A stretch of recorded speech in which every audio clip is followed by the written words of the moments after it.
Every nation on Earth is swimming in debt. The United States now owes more than $38 trillion, an unprecedented sum in its history. The European Union carries roughly $14 trillion. Japan sits at nearly $9 trillion. Even resource-rich nations like Saudi Arabia or industrial giants like Germany and China are entangled in staggering liabilities. Yet here lies the paradox.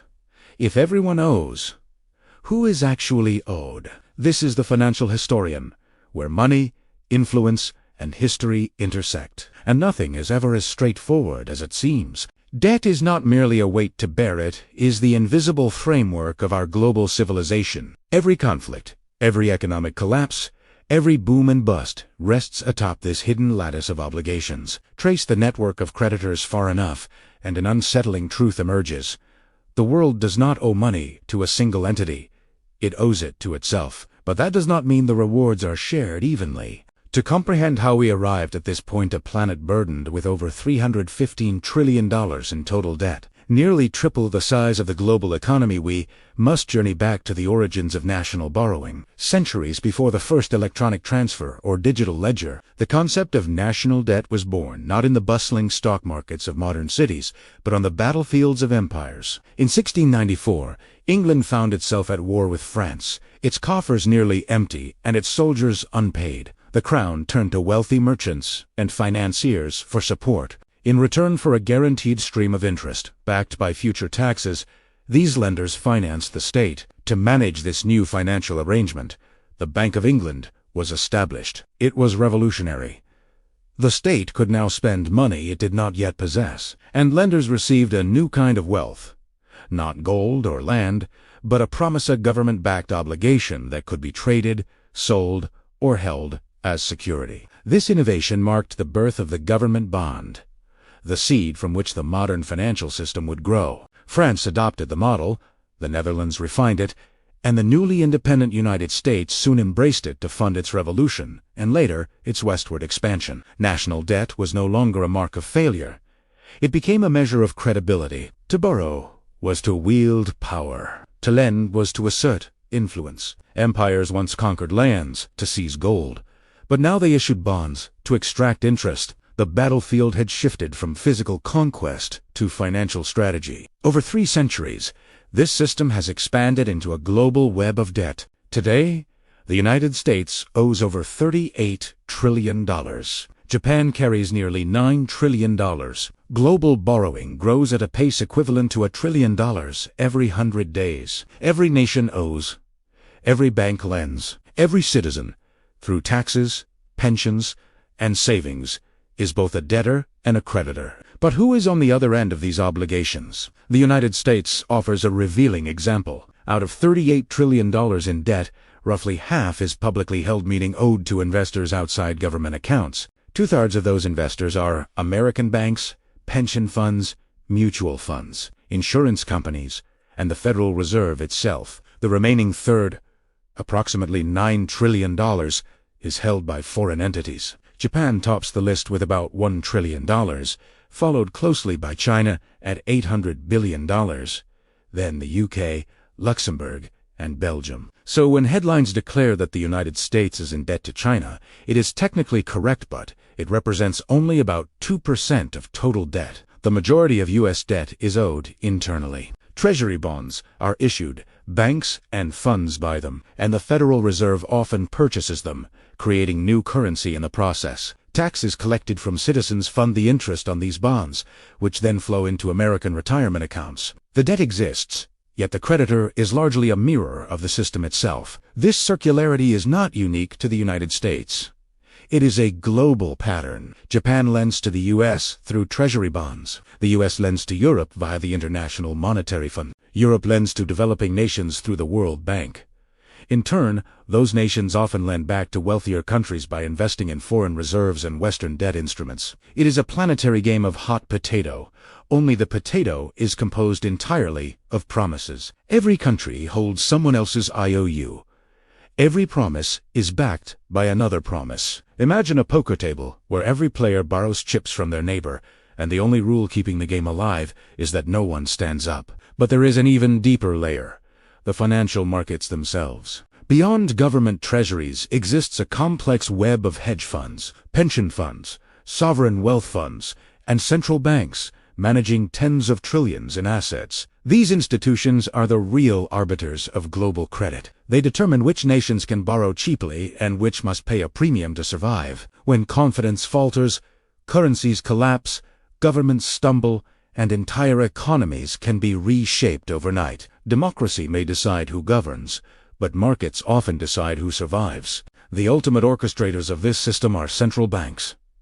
They do not simply regulate debt, they manufacture it. Every time the Federal Reserve or European Central Bank buys government bonds, they create new money in exchange. The liability of one balance sheet becomes the asset of another. Each dollar in circulation represents a unit of debt somewhere else. There is no such thing as debt-free money. Every coin, every bill, every digital currency carries an invisible IOU. For decades, this cycle has persisted because investors have confidence that governments will pay interest. Even if the principal remains untouched, the machinery of modern finance turns on trust. Yet trust is fragile. History offers clear warnings. In Greece, 2010, government debt became unsustainable. Bondholders panicked.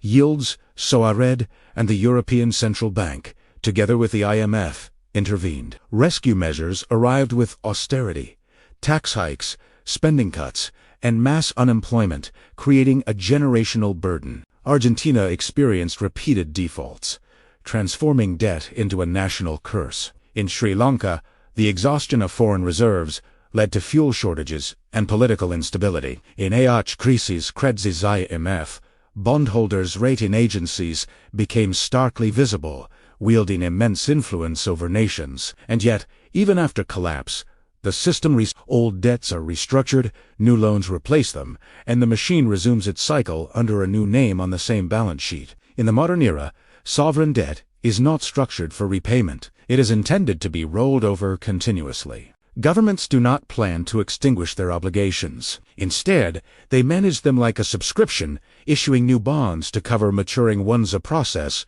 known as refinancing. Interest becomes the product, the price paid for stability. The global economy now relies on this rent. Like a shark that must swim to survive, finance must keep moving. The United States will never eliminate its $38 trillion debt. It will refinance indefinitely. Japan, with debt exceeding 250% of GDP, has done so for decades, yet its government bond yields remain near zero. Investors are not seeking repayment, they are renewing the agreement.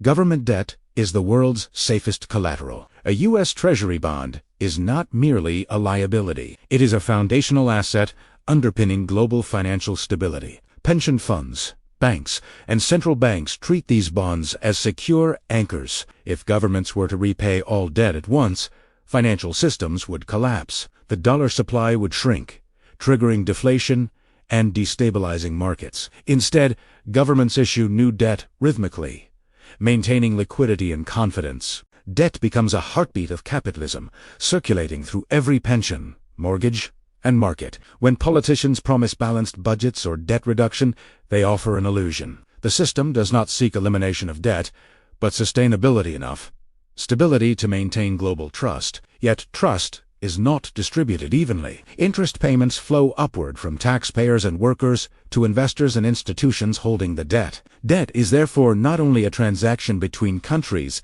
but a transfer across social classes. Global inequality rises alongside indebtedness. Creditors gain wealth, while debtors bear the burden. This mirrors the pattern observed from households to nations to the international stage.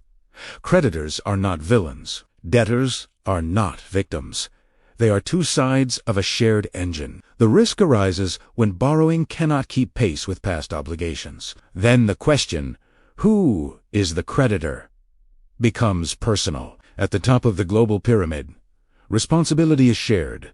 Not China, not Wall Street, not the IMF, but all participants. In today's world, debt has transformed into money itself. Governments issue it, banks multiply it, investors trade it, citizens rely on it. The line between debtor and creditor has blurred.